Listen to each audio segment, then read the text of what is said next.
বাংলাদেশের উপকূল থেকে বিশাল জলরাশির উপর বঙ্গোপসাগরের বিস্তৃত বুককে আশ্রয় করে আছে বিচ্ছিন্ন দ্বীপগুলো। এমন শত শত দ্বীপের মাঝে অন্যতম একটি দ্বীপ সোনাদিয়া।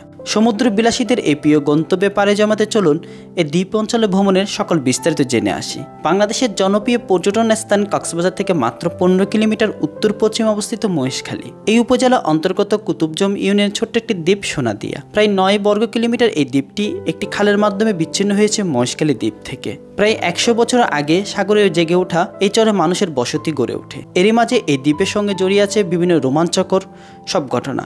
অন্য কোনো এক ভিডিওতে আপনাদেরকে সেই ঘটনাগুলো শেয়ার করব।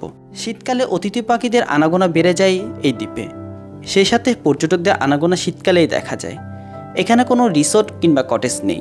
থাকার একমাত্র রাত্রিযাপন করতে চাইলে ক্যাম্পিং অথবা স্থানীয় মানুষদের টাকা পয়সা দিলে থাকা এবং খাওয়ার ব্যবস্থা করে দেয়। এই দ্বীপে ভ্রমণ এবং ক্যাম্পিং সহ যাবতীয় সকল তথ্য পেয়ে যাবেন আজকের এই ভিডিওতে।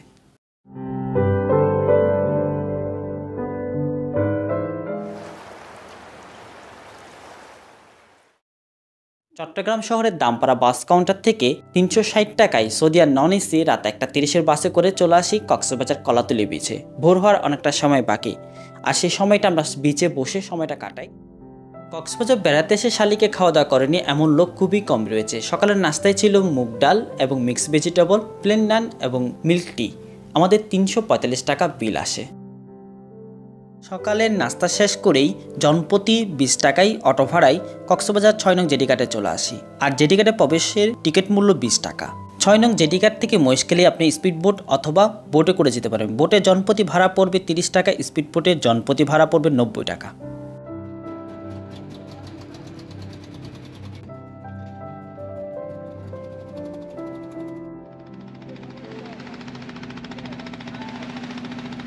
ছয় নং ঘাট থেকে এই চ্যানেল পাড়ি দিতে এই চ্যানেলের দুই ধারের সৌন্দর্য আপনাকে মুগ্ধ করবে যদি আপনি বোটে করে যান, কারণ বোটগুলো অনেক ধীর গতিতে চলে। আপনি চাইলে সৌন্দর্যটা উপভোগ করতে পারবেন। আপনার চোখে পড়বে এখানে খুরুশকুল বায়ু বিদ্যুৎ কেন্দ্রর যে বড় বড় টাওয়ারগুলো ঘূর্ণীয়মান, আর এছাড়া এখানে ট্রলার তৈরি কারখানা এবং ট্রলারগুলো মাছ ধরে যখন তীরে ফিরছে সেই দৃশ্য, আর এছাড়া ছোট ছোট দ্বীপ, ম্যানগ্রোভ ফরেস্ট। আর এই সৌন্দর্য দেখতে দেখতে আপনি পৌঁছে যাবেন মহেশখালী জেডিঘাটে।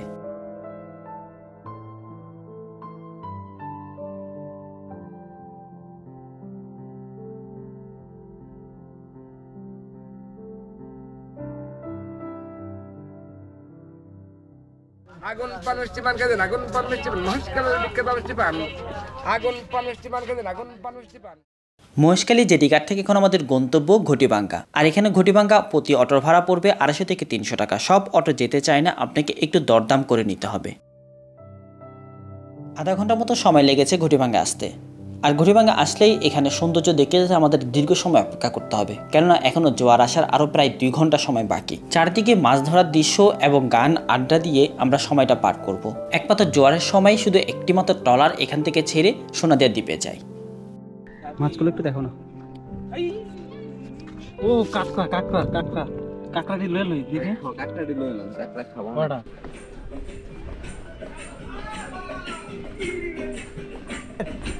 আমি আসলে বাঙালিদের সাথে নাচতে পারি না, আমি বাঙালিদের সাথে নাচতে পারি। উল্টা পাল্টা নাচতে আমিও পারি এটা।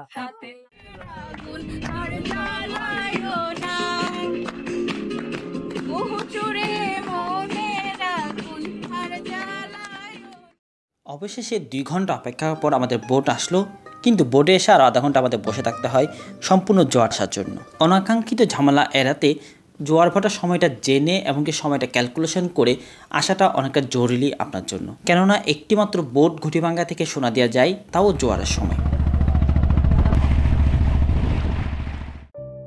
দীর্ঘ জার্নি এবং দীর্ঘ সময় অপেক্ষা করার পর এমন সৌন্দর্য দৃশ্য যখন চোখের সামনে আসে, তখন সব ক্লান্তি এক নিমেষে দূর হয়ে যায়। মনে হচ্ছে সুন্দরবনের গহীনের কোনো জঙ্গলের মধ্যে প্রবেশ করছি। আসলে মূলত এটি বদরখাল নামে পরিচিত, যেটি মহেশখালী থেকে সোনাদিয়া দ্বীপকে আলাদা করেছে এই খালগুলো।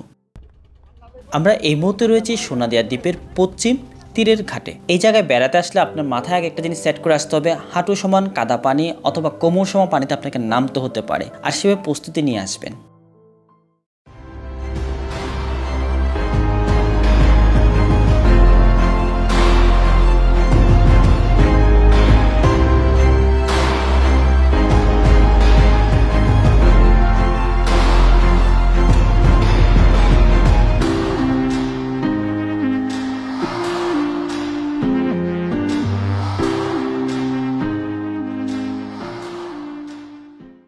হ্যালো গাইস, অবশেষে চলে আসলাম সোনাদিয়া দ্বীপে।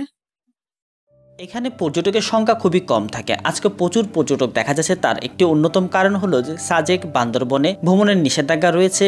এছাড়া আজকে ছুটির দিন, এই জন্য ভ্রমণপ্রিয় মানুষদের অন্যতম পছন্দের জায়গা হয়ে উঠেছে এই সোনাদিয়া দ্বীপ।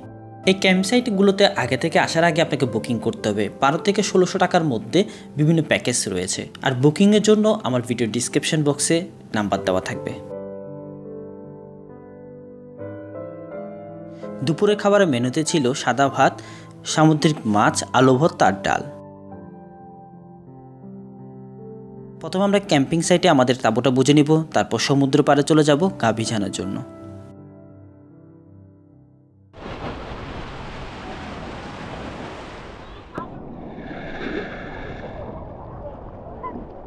মনির ভাই, আপনার জন্য শামুক পাইছি ভাই। এটা আমার পক্ষ থেকে ভালোবাসা আপনাকে দিলাম ভাই। ভালোবাসা দিতে গিয়ে পানির নিচে ডুবে যাচ্ছি, কিন্তু ভালোবাসা কম দিতে রাজি না ভাই। থ্যাংক ইউ ভাই। জুয়েল ভাই আমার একটা জিনিস গিফট দিছে, তো এটা যাওয়ার সময় বউর জন্য নিয়ে যাবো।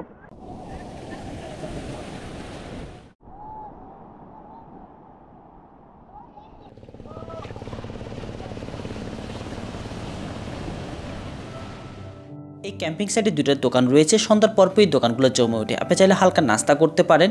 আর এছাড়া মোবাইল চার্জার একটা ব্যবস্থা কিন্তু এখানে রয়েছে। চলতেছে আমাদের বারবিকিউ সোনাদিয়া দ্বীপে।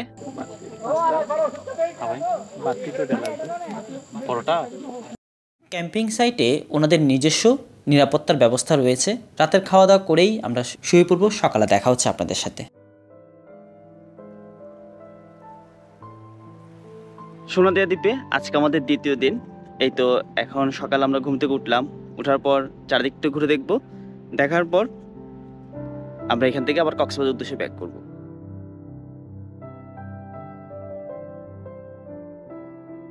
যদি আগে থেকে বুকিং করে আসেন তাহলে আপনাকে 3 বেলা খাবার নিয়ে চিন্তা করতে হবে না। সকালের খাবার রয়েছে ডিম খিচুড়ি, আর তা খেয়ে আমরা পাশে একটি ঝাউবনে ঘুরতে চলে যাব আর আপনাদেরকে দেখাবো। আর এছাড়া আশেপাশে যে গ্রামগুলো রয়েছে চারিদিকটা একটু ঘুরে দেখাবো। এমনকি এখানে মানুষের জীবন বৈচিত্র্যটা কেমন সেটা আপনাদেরকে সামনে তুলে ধরবো।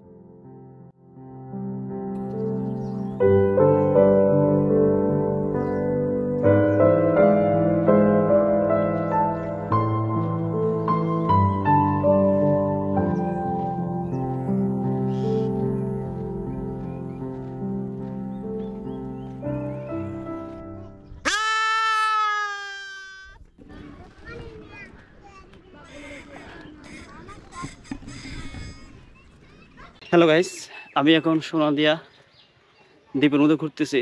এখানে কিন্তু আপনার কোনো অটো, কোনো যানবাহন নাই যাতায়াতের জন্য। এটা হচ্ছে আপনাকে ছুরি মাছ। আপনি যে ধরছেন? হ্যাঁ, নিজে ধরে নিয়ে আসছি এখন। আমি কয়েকটা গ্রাম ঘুরলাম। এই গ্রামটা কয়েকটা না, এখানে ছোট একটা গ্রাম, একটা বিচ্ছিন্ন একটা গ্রাম। তো এখানের মধ্যে কোনো স্কুল নাই, কলেজ নাই, কিছু নাই, রাস্তাঘাট নাই, বিদ্যুৎ নাই। তো এখানে যারা যেসব বাচ্চারা অনেকে মহেশখালী গিয়ে পড়াশোনা করেন, অনেকে এখানে পড়াশোনা ছাড়াই আছেন। এখানে একটা মক্তব দেখা যাচ্ছে, বাচ্চারা পড়তেছে, আওয়াজ শোনা যাচ্ছে। আমি একটু যাব, আপনাদেরকে দেখাবো। এখানে অনেকগুলো সাইনবোর্ড দেখতেছি, দেখা যাচ্ছে এখানে অনেক এনজিওরা কাজ করেন।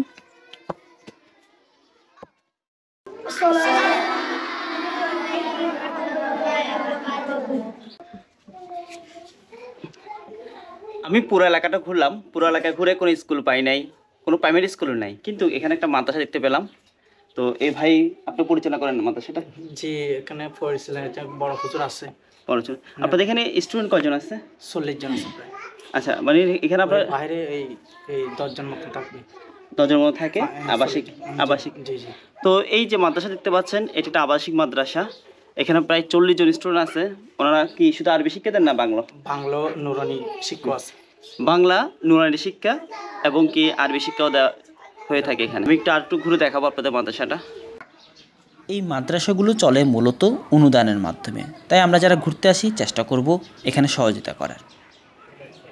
এখন সকাল 8টা, আমাদেরকে ফিরতে হবে খুব দ্রুত ঘটিভাঙ্গাতে, কেননা জোয়ারে পানি নামতে শুরু করেছে। যদি আমরা মিস করে ফেলি তাহলে আমাদেরকে সন্ধ্যা পর্যন্ত অপেক্ষা করতে হবে আবার জোয়ারের জন্য।